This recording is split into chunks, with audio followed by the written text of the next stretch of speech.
Es el proyecto que algún día podría unir por tren todo el occidente español, desde Gijón hasta Cádiz, un proyecto que ahora espera por su estudio de viabilidad, pero donde las cifras que da el gobierno colisionan frontalmente con las que manejan desde los impulsores de esta reapertura, algo que las ha llevado a un estado de alerta y preocupación y que te cuento en este vídeo.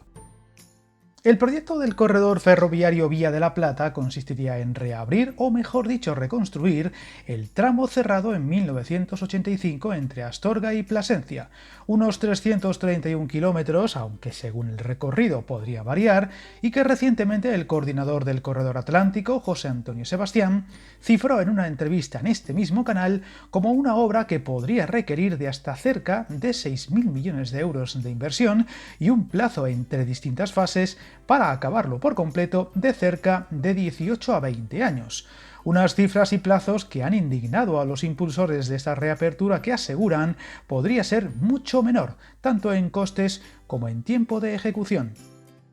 Tenemos que recordar que actualmente su posible reconstrucción se ciñe al estudio de viabilidad que el Ministerio de Transportes puso en marcha hace algo más de un año, y donde, si los plazos se cumplen, cosa poco habitual en los mismos, deberíamos tener el resultado en marzo o abril de 2026. Sería entonces cuando no solo sabríamos si es viable, según los criterios del mismo, sino qué cifras concretas tendría, tanto en recorrido, paradas, características técnicas, plazos de ejecución y costes. Sin embargo, las palabras más recientes de Sebastián hacen presagiar que podrían ser demasiado altos para llegar a ejecutarse. Si bien podrían darse variables que abaraten el proyecto, ya que en ningún momento se ha exigido que sea a alta velocidad y podría amoldarse a diversas opciones.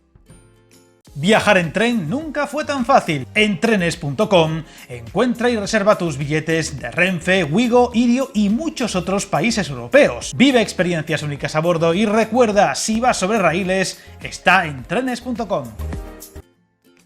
Otro detalle clave al que hay que agarrarse es a que el trazado entre Astorga y Plasencia es muy diverso, y de plantearse dicho proyecto en diferentes tramos, ejecutándose cada uno por separado, haría muy factible que se fueran abriendo poco a poco en diferentes años, y que los más sencillos de ejecutar se abran mucho antes que los más complejos y por tanto en su totalidad, tales como la conexión entre Zamora y Salamanca, el Salamanca-Guijuelo o el tramo Zamora-Benavente-Astorga, siendo el que uniría Guijuelo, Béjar y Plasencia el más delicado, tanto por impacto ambiental como por orografía, lo que haría muy factible que se convirtiera en el más lento en sacar adelante en cada una de las fases, incluyendo la ejecución de las obras, y siendo el de mayor coste, lo que le llevaría a ser algo así como la guinda del pastel y acabarse en último lugar.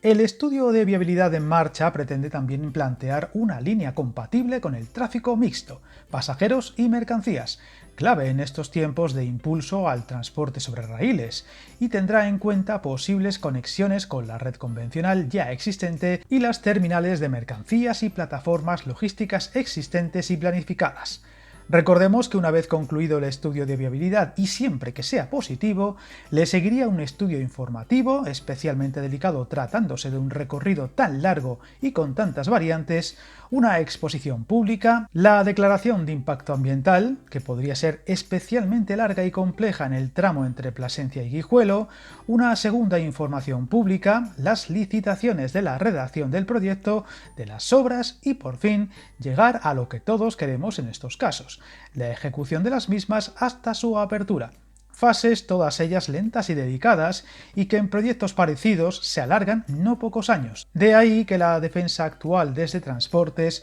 sea que el proyecto no podría estar antes del 2040, tirando por lo bajo y si todos los plazos van rápido y bien. Todo esto ha coincidido con un encuentro en Cádiz donde se ha vuelto a reivindicar su reconstrucción y en los plazos más rápidos posibles, que incluyó la asistencia del propio Sebastián, recalcando los detalles ya mencionados, unos términos que chocan frontalmente con los impulsores de este corredor, a los que, te recuerdo, tuvimos en una entrevista en el canal, donde recalcan que con voluntad política podría hacerse en menos tiempo y tenerlo para antes del 2040, Además, dichos impulsores aseguran tener un estudio propio, paralelo e independiente ejecutado por expertos que avalan esa teoría, aunque de momento no lo han dado a conocer, al menos de forma abierta, pública y detallada, para poder corroborar sus números y afirmaciones, que aseguran llevaría muchos menos años de ejecución y a un coste de cerca de un tercio de lo expuesto hasta la fecha por transportes.